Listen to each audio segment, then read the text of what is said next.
नमस्कार, आप देख रहे हैं हल्ला बोल। आपके साथ मैं हूं अंजना ओम कश्यप। आज मुद्दा भारत की राजनीति में राहुल गांधी के इर्द गिर्द है। क्या वो बीजेपी के लिए हथियार है और कांग्रेस पार्टी के लिए ढाल, या फिर दोनों के लिए हथियार? क्योंकि बीजेपी रोज तोपे निकालकर एक के बाद एक राहुल गांधी पर हमला करती है। भारतीय जनता पार्टी तो मीर जाफर से लेकर जयचंद सब कुछ राहुल गांधी को कह रही है। किरेन रिजिजू ने, बिना केंद्रीय मंत्री हैं, बिना नाम लिए राहुल गांधी पर फिर से हमला किया है और कहा है कि भारत कभी इतना कमजोर नहीं था कि विदेशी ताकतें उसमें आकर हमारे फैसले लें। बीते दिन अनुराग ठाकुर ने भी कुछ इसी तरह की बात कही। यहां तक कहा कि कांग्रेस पार्टी और राहुल गांधी कलंक हैं अगर वो जर्मनी के विदेश मंत्रालय को धन्यवाद करते हैं, अगर वो भारत की न्याय व्यवस्था पर टिप्पणी करते हैं। राहुल गांधी के इर्द गिर्द आगे बढ़ती सियासत। कांग्रेस पार्टी का यह कहना कि उनकी लोकसभा सदस्यता रद्द किए जाने के पीछे भी बीजेपी की साजिश है और अब उन्हें घर के खाली करने का नोटिस मिल रहा है तो उसके पीछे भी बीजेपी की साजिश है। इन्हीं तमाम मुद्दों पर आज करेंगे चर्चा। तालियों के साथ आप सभी का बहुत बहुत स्वागत। हमारे साथ जो यहाँ पर चर्चा में जुड़ रहे हैं सुधांशु त्रिवेदी, राष्ट्रीय प्रवक्ता भारतीय जनता पार्टी के सांसद, उनका स्वागत कीजिए। अभय दुबे जी हमारे साथ कांग्रेस पार्टी का पक्ष रखेंगे, तालियों के साथ उनका स्वागत कीजिए। अनुराग भदौरिया जी, तालियों के साथ स्वागत कीजिए। समाजवादी पार्टी के नेता और धीरेन्द्र कुमार मुन्ना जी, प्रवक्ता एलजेपी के, हमारे साथ शामिल हो रहे हैं इस चर्चा में। लेकिन इससे पहले कि हम चर्चा की शुरुआत करें और ये युवा जो यहाँ पर मीडिया के, लॉ के, आईटी के स्टूडेंट्स हैं, वो अपने सवाल दागे। ये रिपोर्ट। राहुल गांधी जो भी बोलते हैं वो आजकल ऐसा हो गया कि उससे सिर्फ नुकसान ही होता है। उनका पार्टी के लिए नुकसान होता ही होता है, लेकिन सबके लिए, देश के लिए भी अच्छा नहीं है। कांग्रेस के कुछ एमपी और कांग्रेस के कुछ नेता मुझे बताया, आज भी बताया, कि राहुल गांधी का जो रवैया है उसके वजह से सब खराब हो गया। उनके पार्टी भी डूब रहा है और साथ साथ में बाकी को भी नुकसान होता है। रिजिजू साहब वही हैं जिन्होंने पूर्व जजों को, पूर्व न्यायाधीशों को एंटी नेशनल बताया था और उसके बाद पूर्व न्यायाधीशों ने, कितने ही वकीलों ने उनके खिलाफ चिट्ठी लिखी है, उनके खिलाफ ज्ञापन दिया, उनके खिलाफ वक्तव्य दिया है। तो ऐसे अलंकृत लोग हमारे इस देश के कानून मंत्री हैं। पहली बात, रिजिजू साहब मुझे सिर्फ इतना बताएं कि एक भगोड़ा जो हिंदुस्तान पर चपत लगा के भाग गया, वो आज फॉरेन कंट्री में बैठकर इंडिया के किसी जन नेता को धमका रहा है। आप उसके बारे में क्या करिएगा? परिवार तंत्र के प्रोटेक्शन में जुटे हुए लोग अभी तक तो जो है वो काले जादू के मंत्र में लगे हुए थे। अब जो है वो कानून के तंत्र में जा रहे हैं। तो पहले तो काले जादू का उनका मंत्र चल रहा था, अब कानून के तंत्र में जाएंगे तो अच्छी बात है। ये इन्होंने तो इतने पाप किए हुए हैं कि इनके पाप का जो पेबंद कितना आप लगाएंगे? कानून को तो अपना काम करना पड़ेगा। सत्तारूढ़ पार्टी के मंत्री खुद रोजाना एक ना एक इल्जाम कोर्ट पे लगा रहे हैं। कोर्ट को दरअसल कोर्ट को अपमान कर रहे हैं लगातार, और वो भी खुद कानून मंत्री। ये सारे देश में इस विषय पे चर्चा भी जारी है कि ऐसा कैसे एक कानून मंत्री हमारे जुडिशियरी के खिलाफ कर सकते हैं। मोदी चाहते हैं और हम सब जानते हैं कि कोर्ट पे दबाव बनाना, और इसके पीछे इनका बहुत बड़ा राज है। आइए सवालों की शुरुआत करते हैं। सुधांशु जी, आप ही से पहला सवाल। कभी मीर जाफर, कभी जयचंद, राहुल गांधी के इर्द गिर्द पूरे बीजेपी की राजनीति क्यों सिमट गई है? एक के बाद एक आपके तमाम मंत्री निकलते हैं कारपेट बॉम्बिंग करने, तोप निकालते हैं, रोज गोला डालते हैं, दागते हैं। लोकसभा सदस्यता से लेकर विदेश में दिया गया उनका एक बयान, कब तक इसको खींचिएगा? आपने कहा कि राहुल गांधी के पीछे हम क्यों आते हैं। यह समझिए कि राहुल गांधी या कांग्रेस पार्टी विदेश के साथ इतना क्यों नजर आती है। विदेश में जाके बयान देते हैं, विदेशी मीडिया रिपोर्ट को कोट करते हैं, विदेशी कंपनी के साथ आग खड़े होते हैं। अभी हाल के में देख लीजिए, हिंडनबर्ग के साथ खड़े, वो देशी है कि विदेशी है। अभी कांग्रेस की प्रवक्ता महोदया क्या बोल रही थी, एक भगोड़े ने बोला हाँ ठीक है वो भी आरोपी है, तो हिंडनबर्ग भी तो आरोपी है, अपने देश में मुकदमा झेल रही है, गबन करने का मुकदमा। कि शॉर्ट टर्म सेलिंग में उन्होंने लगाते हैं पैसा और उसके बाद रिपोर्ट लिखते हैं, जब शेयर धड़ाम से गिर जाते हैं तो करोड़ों रुपए कमा लेते हैं। इसलिए उनके ऊपर बाकायदा प्रतिबंध है यूएस कोर्ट में कि किसी कंपनी के बारे में नहीं लिखेंगे। चलिए, उसके बाद बीबीसी के साथ खड़े हुए। इतना ही नहीं है, याराना तो बहुत पुराना है। हमेशा फॉरेन की किसी कंपनी या फॉरेन के पर्सन के साथ पता नहीं कांग्रेस का और कांग्रेस के प्रथम परिवार क्या कनेक्शन होता है। याद करिए, एंडरसन 1984 भोपाल गैस त्रासदी, यहां से भगाया गया सरकारी जहाज से, एंडरसन के साथ कनेक्शन।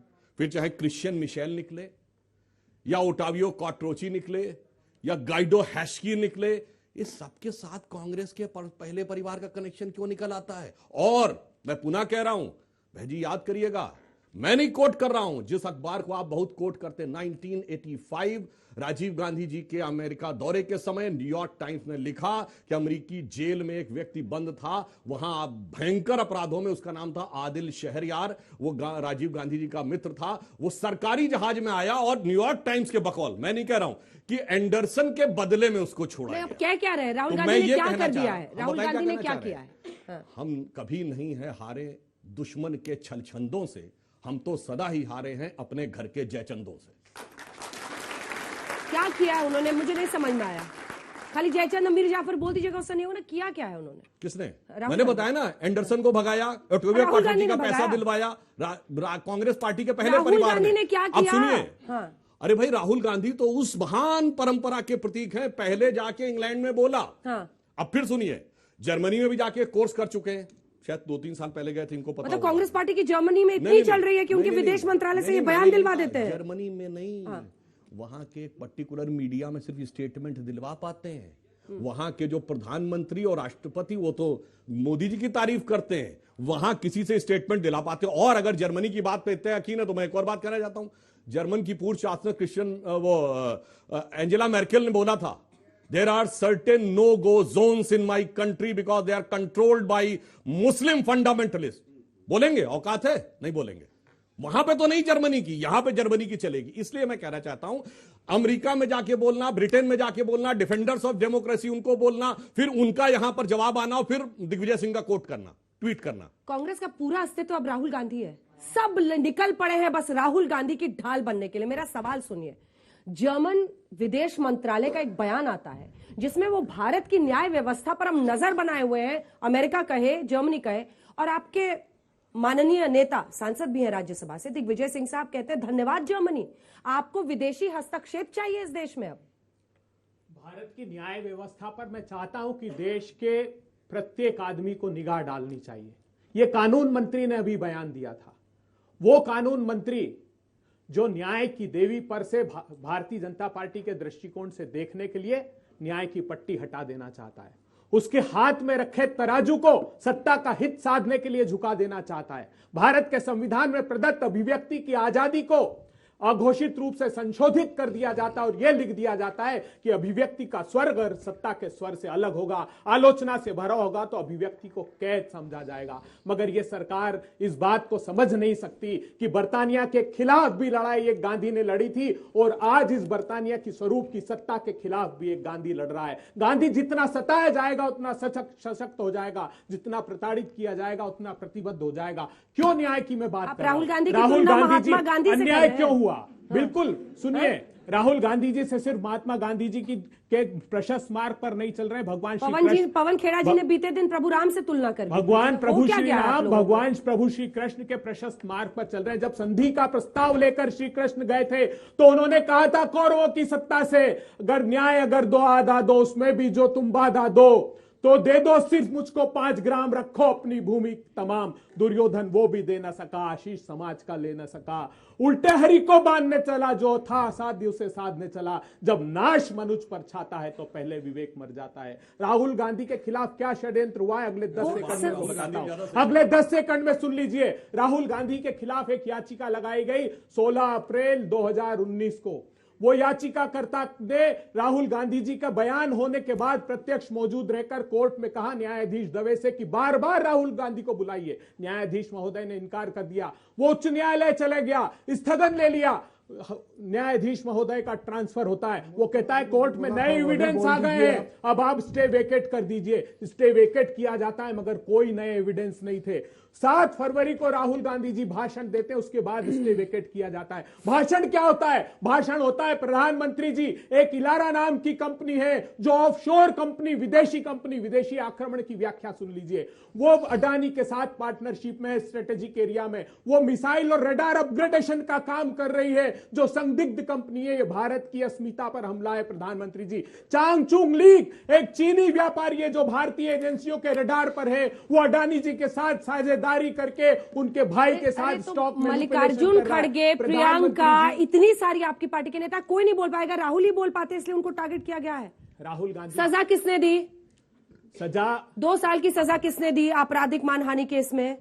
सजा दी प्रजातंत्री व्यवस्था के तहत अन्याय ने।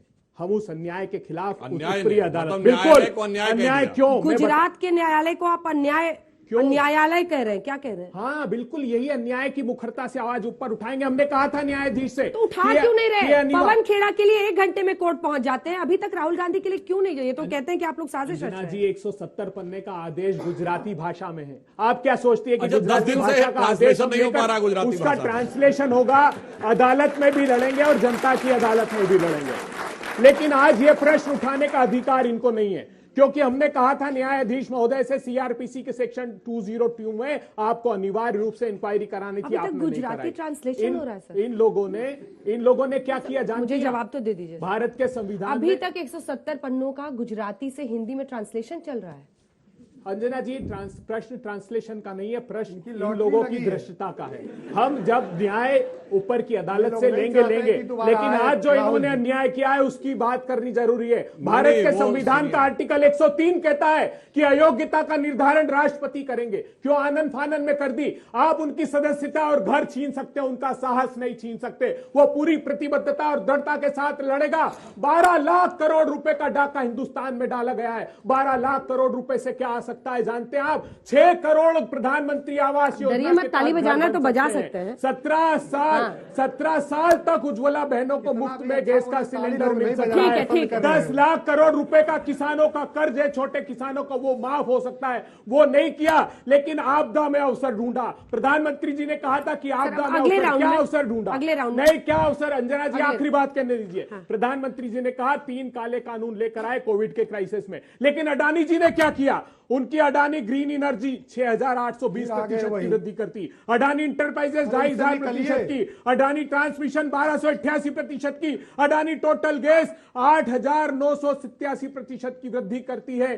12 लाख करोड़ रुपए का डाका डाला गया। अगर राहुल गांधी जी उसके खिलाफ मुखरता से आवाज उठाते हैं तो यह मुखौटा लगाते हैं कि विदेशी राहुल जी से धरती पर डरते हैं। आक्रमण हो रहा है। राहुल जी से डरते हैं। देखिए, इतना सब कुछ बोल गए, अब हम क्या बताएं। खैर, अब स्टेप बाय स्टेप बताते हैं इनको। ये बहुत मुखरता से कह रहे हैं ये डिफेंस में कर दिया गया। मैं पूछता हूं 2014 से पहले एक इंडियन कंपनी बताइए डिफेंस में काम कर रही थी, बोलिए। सब विदेशी कंपनियां, और सिर्फ विदेशी कंपनियों से नाम बताइए एक कोई इंडियन कंपनी। इलारा कौन है बताइए आप, देश को बताइए। इलारा कौन है? अपने टर्न पे सर। इलारा जो डूबीएस कंपनी है, जो स्टॉक मैनिपुलेशन की सारी बात भारतीय कंपनी थी डिफेंस में पहले, कोई इंडियन कंपनी थी। दर्द ये तो नहीं है कि इंडियन कंपनी आ गई जो खरीद फरोख्त मैंने किया है वो सब मामला घटाई में पड़ जाएगा। ये भी खतरा हो सकता है, क्योंकि डिफेंस प्रोडक्शन हमने शुरू किया और उसके लाभार्थी विदेशी कंपनियां ही होती थी। अब एक और मैं बात कहना चाहता हूं भाई, ये जो है अभी बोले गांधी जी के बारे में, तो शायद मैं बहुत लोगों को नहीं ध्यान होता है, ये चैटम हाउस में जाके बोले थे ना राहुल गांधी। गांधी जी भी अक्टूबर 1931 में चैटम हाउस में जाके बोले थे। क्या बोले थे? अंग्रेजों को आईना दिखाया। उन्होंने कहा कि उससे 100 साल पहले यानी 1830 के आसपास उन्होंने कहा इंडिया का education system was a beautiful tree, और हम अंग्रेजों से कहीं विकसित थे, कहीं शिक्षित थे, आपने हमें बर्बाद किया। आप सोचिए, ये कह के आए थे वो गांधी, और उस चैटम हाउस में 90 साल के बाद कह के आए ये गांधी कि हमें जो है वो लोकतंत्र की शिक्षा चाहिए। अब दूसरी एक बात कहूं आपसे, अब सुनिए, एक बात मुझे बड़ी प्रसन्नता होती है। सुनिए, जिस जमाने में ढांचा गिरा था राम मंदिर आंदोलन से, उसके बाद चुनाव हुआ था, हम लोग सरकार नहीं बना पाए थे यूपी में। सपा बसपा और कांग्रेस आई, सारे मौसरे भाइयों ने मिलकर सरकार बना ली थी। तो उस समय एक नारा चला था कि मिले मुलायम काशीराम, हवा में उड़ गए जय श्री राम। तो हमारी एक नेत्री ने कहा था थोड़ी सी एकता में कमी रह गई है, जिस दिन एकता दिखा दोगे उस दिन क्या मुलायम क्या काशीराम सारे बोलेंगे जय श्री राम। और आज देखिए, अरे आज देखिए, प्रियंका जी को राम नजर आते हैं, पवन खेड़ा जी राम का उदाहरण देते हैं, अद्भुत हो गया, सभी राममय हो गया, सब राम का उदाहरण देने लगे। ये मुझे प्रसन्नता होती है। और सर एक लाइन, इन्होंने अभी बताया था ना दुर्योधन की सभा में गए थे, वैसे एक बात बताएं, दुर्योधन एक युवराज था, जो सत्ता का अधिकारी नहीं था उसकी भी एक माता थी जो आंखों पे पट्टी बांध के सत्ता, बस बाकी आपने विवेक से समझ सकते हैं। और जो आपने कविता बोली मान्यवर, सुनिए, उसके आगे का मैं आपको सुनाता हूं। वो तो गए कहा 5 गांव दे दो, उसके बाद कृष्ण भगवान ने क्या कहा दुर्योधन की सभा में? उन्होंने विराट स्वरूप दिखाते हुए कहा, द्रग हो तो दृश्य अकांड देख, मुझ में सारा ब्रह्मांड देख, नभ में ये कुंतल जाल देख, पक्के नीचे पाताल देख, गत और अनागत काल देख, तू देख शवों से पटी हुई भूप है, तू देख कहां इसमें तू है। मैं राजनीतिक अर्थों में कह रहा हूं। इसका अर्थ क्या हुआ? उन्होंने बताया कि तुम्हारा हश्र यही होने वाला है, मगर अभी तक वो दुर्योधन और वो गांधारी समझ नहीं पा रहे हैं कि इसका अर्थ क्या होने वाला है। सिर्फ कांग्रेस बीजेपी रह जाएगा, मुझे उनके पास देखिए, भारतीय जनता पार्टी भगवान प्रभु श्री राम को समझ ही नहीं पाई। वो वचनों की मर्यादा में वास करते, वो वैभवशाली महलों में और मंदिरों में वास नहीं करते हैं। भगवान प्रभु श्री राम वचनों की मर्यादा की खातिर 14 वर्ष तक वन में चले गए, लेकिन भारतीय जनता पार्टी रोज वचन तोड़कर सत्ता का भोग करती है। राम के अनुयायी नहीं है ये। केवट भगवान प्रभु श्री राम जो 3 पग में वामन अवतार में धरती को नाप सकते थे, वो केवट का निहोरा करते हैं। गंगा पार के लिए ये केवट की नाव उत्तर प्रदेश में तोड़ देते हैं। वो मां शबरी के झूठे बेर खाते हैं, और ये शबरी के जो वनवास में रहते हैं, जो आदिवासी भाई हैं, उनके पट्टे के अधिकार को जो कांग्रेस पार्टी ने दिया था वो छीन लेते हैं। ये राम के अनुयायी नहीं है। भगवान प्रभु श्री राम के राज्य की अवधारणा क्या है? जासु राज प्रिय प्रजा दुखारी, सोई नृपवसी नरक अधिकारी। अर्थात जिस राजा के राज में जनता को दुख होगा वो नरक की अधिकारी होगी। दैहिक दैविक भौतिकता पर राम राज नहीं कहुई व्यापा, सब नर चले ही परस्पर प्रीति, करे ही सर्वधर्म शुरू निरत श्रुत नीति। सभी धर्म के लोग प्रेम पूर्वक रहेंगे। उस समय जो धर्म चलता था, भगवान श्री कृष्ण कहते हैं 3रे अध्याय में, श्रेयान स्वधर्मो विगुणो पर धर्मो सुनिष्ठिता। अर्थात उस समय भी धर्म का सहअस्तित्व था। यह हमारी सनातन संस्कृति सिखाती है। हमारी सनातन संस्कृति बताती है, शेष महेश गणेश दिनेश सुरेश जाहि निरंतर गावे, जाहि अनादि अनंत अखंड अभेद अखेद सुभेद कहावे, ताहि अहिर की छोहरियां छछिया भर छाछ। किसने लिखा? ये रसखान ने लिखा है। मुस्लिम कवि ने। एक मिनट सुन लीजिए, मैं आपके बीच में नहीं बोला था, आपके बीच में नहीं बोला। सुधांशु जी, सुनने का साहस रखिए। वो कहते धूरी भरे अतिशोहत श्याम जुतासी बनी सिर सुंदर चोटी, खेलत खात फिरे अंगना पग पेंजनी बाजत पीरी का चोटी। ये मुस्लिम कवि लिखते हैं। जब निजामुद्दीन औलिया को भगवान प्रभु श्री कृष्ण दर्शन देते हैं तो वो कहते हैं उस समय के मुस्लिम कवि से, दोनों प्रभुओं से अब मेरा निवेदन है कि बहस को आगे बढ़ने दीजिए। अंजना जी, ये भारतीय सनातन संस्कृति है। ये लोग क्या करते हैं मुझे बताइए। आज दिल्ली में रामनवमी के दिन अमित शाह साहब ने इनकार कर दिया कि जुलूस की अनुमति नहीं दूंगा। अरे मेरे भगवान की जुलूस की अनुमति दिल्ली में नहीं होगी। उत्तर गुजरात प्रांत में वडोदरा में जो राम के अनुयायी थे उन पर पथराव हुआ। बंजारावास में पिछली बार भी 3 दिन तक पेट्रोल बम मारे गए। तो ये भारतीय जनता पार्टी के लोग भगवान प्रभु श्री राम लाल वाले के बाद हरे वाले को मौका दीजिए। देखिए कितनी मजेदार बात है। अनुराग जी, सब जानना चाहते हैं आप इसी रंग का क्यों पहनते हैं? नहीं, एक बात मैं उनकी बात का जवाब दे दूं। भारतीय जनता पार्टी के प्रवक्ता की चतुरता देखिए, वो किस तरह से इनको उलझा रहे हैं। वो उधर पाठ करने लगे, इधर पाठ ये करने लगे। पाठ इन्होंने शुरू किया था। सुनो, एक मिनट वो रामधारी सिंह दिनकर की रस्म का था। बोला, देखिए आप चुप रहिए, आपके पीछे बोला नहीं। अब वो पाठ करने लगे, इधर से ये पाठ करने लगे, फिर ये पाठ करने लगे। उन्होंने कहा मेरा पाठ कम रह गया, वो तेज करने लगे। भाई ये बताइए, असली पाठ पता है क्या है? असली पाठ ये जनता है जो बैठी इंतजार कर रही थी कि आप उनके मतलब की कोई बात करेंगे कि नहीं करेंगे। आप उनको क्यों ध्यान भटका रहे हो अपने फालतू बातों में? क्योंकि आप उनके मतलब की बात तो कर नहीं रहे हो। उनके मतलब की बात पता है क्या है? आप बार बार कहते हो कि एक व्यक्ति के जर्मन एम्बेसी ने, जर्मन की एक मंत्री ने कहा कि देश में आंतरिक मामले इंटरफेयर किया। विदेश मंत्रालय की प्रवक्ता ने इंटरफेरेंस नहीं कहा है, उन्होंने कहा है हमारी नजर है। ठीक है, उनकी नजर है। उन्होंने बोला नजर है हमारी। ये मेरा देश का मामला है। देश जो है किसी व्यक्ति से, किसी दल से बहुत ऊंचा है। देश सबसे पहले, उसके बाद आपका दल आएगा किसी का या कोई व्यक्ति आएगा।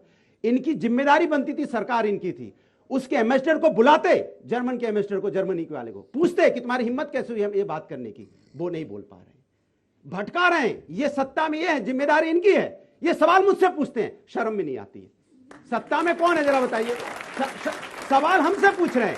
जवाब इनको करना चाहिए थे, एम्बेसी को बुला के बोलना चाहिए हिंदुस्तान है, और हिंदुस्तान के बारे में बात करने की आपकी हिम्मत कैसे हुई? तब लाल आंखें करके आपको पूछना चाहिए था, जो आप नहीं पूछ पाए।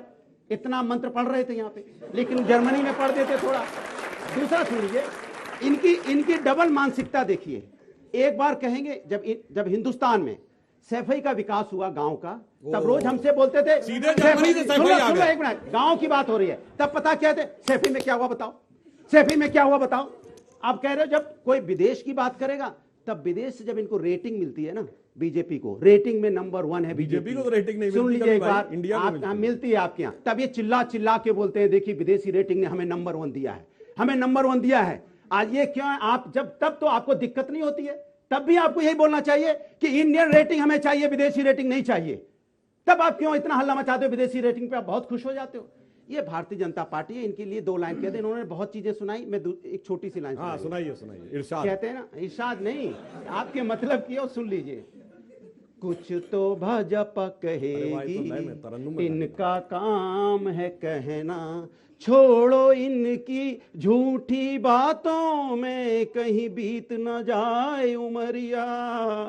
कुछ तो ये कहेंगे, कुछ नीत इनकी है ऐसी, जहां रोजगार भी बेरोजगार हुए। कुछ नीत इनकी है ऐसी, जहां रोजगार भी बेरोजगार हुए।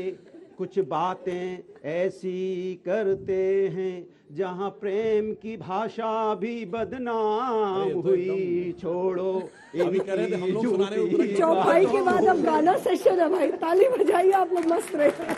वैसे सुनिए, इन्होंने अब जवाब अच्छा, अभी और बाकी है, सुनिए। हाँ, मैंने पूरा सुनाइएगा। नहीं, मैंने बात की जनता की, मैंने बात की जनता की कि उनको झूठे जुमलेबाजी बातों में मत भटकाइए। आप ये बताइए कि देश की जीडीपी क्या है अभी? देश की जीडीपी देश की कितनी जीडीपी है? तो इस समय सबसे आगे है भाई साहब। कितनी? देश की जीडीपी इस समय $3 ट्रिलियन के आसपास है। और इन्फ्लेशन कितना है?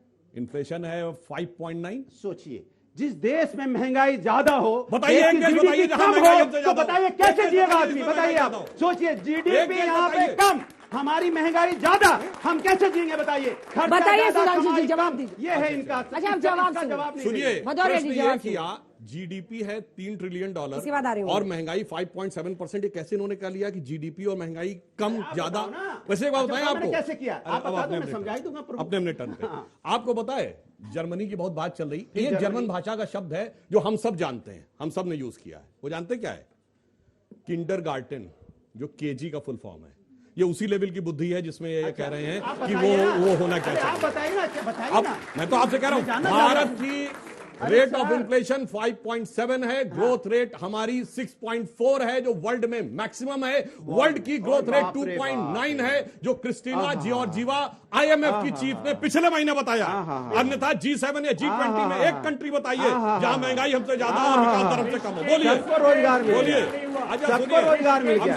सर, अपनी बात है। कि 12 करोड़ लोगों के चौपाई, शेरो शायरी और गाने पर बैन है यहाँ पे। 12 हो करोड़ गया। लोगों के अच्छा, एक रोजगार लाइन चले से- गए। एक सेकंड आ रही हूँ। पूरा 84 कीजिए, करोड़ पूरी लोगों कीजिए, के पूरा रोजगार कीजिए। छीन गई। एक लाइन कह दूं, अंजना जी। थोड़ा मैं लौट रही हूँ। बस सिर्फ इसलिए एक भी विश्व पर आपके एक बहन से बताइए। पहले एक लाइन कह दूं। बता दीजिए जिसमें 12 करोड़ के रोजगार चले गए, 84 करोड़ की आमदनी छीन गई, जिसके 84 करोड़ की आमदनी 142 छीन लोगों ने 30 लाख करोड़ रुपए कमाए। और वही धन्ना सेठ ये है, 2016 से इंडोनेशिया से ओवर इनवाइसिंग करके कोल मंगा रहा है और उपभोक्ताओं को बिजली का बिल ज्यादा आ रहा है। ये अडानी को अच्छा, आप बचाने में जवाब लगे सुनिए, हैं, जवाब। धन्ना सेठों को बचाने में लगे। जवाब एक सुनिए, इसके बाद फैक्चुअल मुझे जवाब और एक लाइन बोल देता हूं।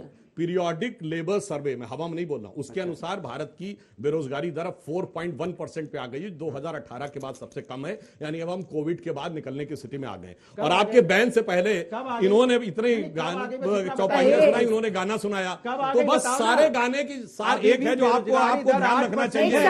एक साथ नहीं, मिस्टर भदौरिया प्लीज, आप मैं रुक जाऊं, मैं आपसे जवाब लूंगा। इनके लिए खासकर है, वो पुराना एक गाने की गीत थी, बुरे काम का बुरा नतीजा, क्यों भाई चाचा हाँ भतीजा, चाचा भतीजा वाली पार्टी के लिए। मुन्ना साहब देखिए, सरकार पर यह आरोप लग रहा है कि आपने राहुल गांधी के खिलाफ साजिश रची है, जो मैक्सिमम सजा है मानहानि में 2 साल दी जाती है, फौरन अगले दिन सदस्यता रद्द, अब घर खाली करने का नोटिस, जबकि अन्य सांसदों या फिर घर के साथ ऐसा नहीं होता है। इसके पहले भी हुआ है अंजना जी, और कई लोगों की सदस्यता गई है, तब तो ये हाय तौबा नहीं मचा रहे थे।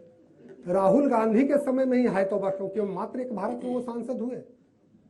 अब ये लोग भी एक नहीं है, ये लोग छोटा छोटा आजकल कॉम्बो पैक बनाए। क्या कॉम्बो पैक? कॉम्बो पैक है ना, आप देखिए ना कि अब अनुराग जी गए तो बंगाल में एक छोटा कॉम्बो पैक, कांग्रेस का एक छोटा कॉम्बो पैक। तो नए तरीके से अभी राजनीति को ये लोग परोसने का काम इनके सारे कर रहे हैं। अब है जी के लिए ताली बजा दीजिए, वो दुखी है, आप लोग ताली बजा दीजिए, ये दुखी है, ये बोल नहीं पाए। कांग्रेस के लिए तो अब तुम आप लोगों को धन्यवाद देना चाहते हैं कि कांग्रेस पार्टी कहीं जमीन पे है नहीं। अंजना जी, आपका और चैनलों का धन्यवाद देना चाहते हैं कि इन लोगों का चेहरा दिखता है, कांग्रेस पार्टी दिखती है, अन्यथा कहीं है नहीं जमीन पे। इसलिए मैं आप पर सीधा सीधा आरोप लगाता हूं कि कांग्रेस पार्टी अगर जिंदा है तो उसमें 50% योगदान आज तक का है, जमीन पे कहीं नहीं। क्या करें फिर? खाली बीजेपी को दिखाएं? शेरों साइड नहीं, आपका आरोप है तो फिर उसका जवाब क्या है? सिर्फ बीजेपी को दिखाएं? कोई अच्छा कर्म एक पार्टी बीजेपी को दिखलाती है, एक पार्टी खराब काम करने के बाद जब दिखलाती है। लोकतंत्र में बस एक ही पार्टी चलेगी, बिल्कुल एक ही रंग चलेगा। तो खराब जो कर रहा है उसको तो बिल्कुल जनता हटा दे रही है ना। कितनी सीटें हैं उनकी? किनकी? दूसरी सबसे बड़ी पार्टी देश की कौन सी है? वो तो बना रखा है बीजेपी ने। इनको अब है जी, आपका वक्त मैंने नहीं लिया था। धरती है पाताल सब बीजेपी कर रही है। 11 प्रांत में आज भी भारतीय जनता पार्टी का एक भी सांसद नहीं है। सर बोलने दीजिए मुझे, सीटों पर जमानत जब्त हुई है। मध्य प्रदेश, छत्तीसगढ़, राजस्थान, पुदुचेरी, वेस्ट बंगाल, केरला, दिल्ली, पंजाब, सब जगह प्रांत में हारे इनके अधिनायक अंजना जी। अभी खड़े होकर सबका मुंह देखिए। महाराष्ट्र में 5 MLC के में से 4 MLC हार गए ये लोग। प्लीज नागपुर में संघ के मुख्यालय में 3 साल से हार गए। प्लीज सर, ये न सदन में किसी को बोलने देंगे माननीय सदस्यों को, ना आपके मंच पर बोलने पता है देंगे। ना आप लोगों को और नई सदन में वेल की जगह कम कर दी गई और है। दूसरी बात, कम जगह मिलेगी अब। सारे जो नीचे पहुंचते थे। करता हूँ 1 मिनट में। और तो और न्यायालय को भी इन्होंने कहा, न्यायालय जिसको आपने रिपोर्ट किया है, अरे आपको पूरा मौका मिलेगा, जनता मौका दे देगी। तो मैं कहना चाह रहा हूं कि ये जो प्रमोद तिवारी ने कहा था कि फैसला देते वक्त कोर्ट को इनके खानदानी उसका लेगेसी का इनका ख्याल रखना चाहिए था। क्या न्यायालय इस तरह से चलाना चाहते हैं आप देश का? कांग्रेस आलय से चलेगा भारत का न्यायालय? अरे कहाँ, अब कहीं जमीन नहीं बची है आप लोगों की। आप लोग किस तरह की और देश को ले जाना चाहते हैं?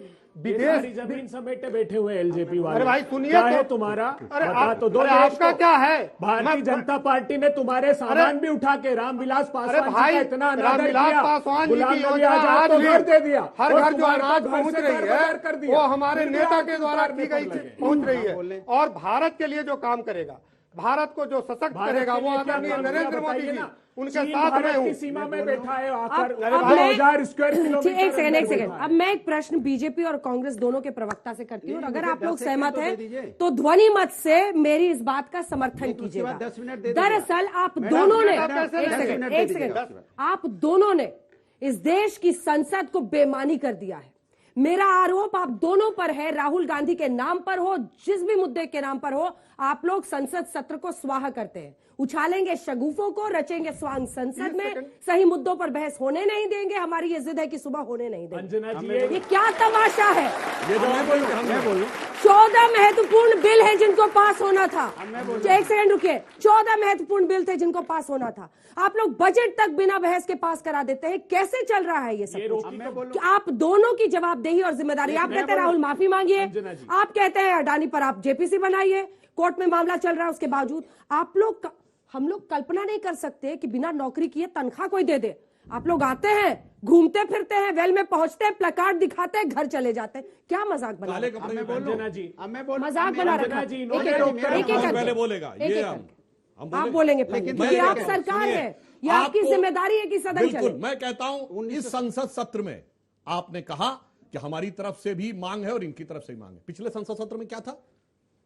तब भी तो इन्होंने रोका हुआ था। तो आप बदला ले रहे हैं क्या देश से? उससे पहले आप बदला ले रहे हैं क्या देश से? अच्छा, आप एक संसद सत्र बताइए जो इन्होंने चलने दिया हो पिछले 1 साल, बताइए। एक भी नहीं। कभी पेगासस के मुद्दे पे, कभी राफेल के मुद्दे के ऊपर, कभी किसान आंदोलन के मुद्दे के ऊपर। इतना ही नहीं, स्पीकर की टेबल पे खड़े होकर किताब फेंक फेंक के मारना, ऐसा राज्यसभा में कभी नहीं हुआ। वो इन्होंने सीन क्रिएट किया। और मैं किया कि बजट सत्र में हम स्वाहा कराएंगे, राहुल गांधी के नाम सत्र स्वाहा। पूरी बात सुनिए।